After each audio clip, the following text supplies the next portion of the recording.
Mais comment parler de l'inceste? Quelle réponse apporter aux victimes? La commission indépendante sur l'inceste a décidé d'aller à leur rencontre. Et dans la droite ligne du rapport Sauvé sur la pédophilie dans l'Église, la Civise, la commission indépendante sur l'inceste et les violences sexuelles faites aux enfants, entame un tour de France. Première étape donc hier et première réunion publique à Nantes pour encourager les victimes à parler. Reportage de notre correspondante sur place, Sandrine Prioul.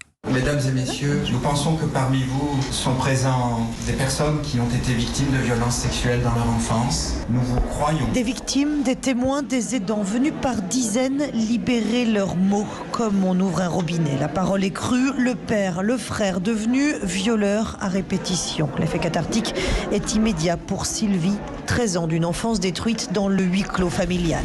Moi j'ai vécu l'inceste.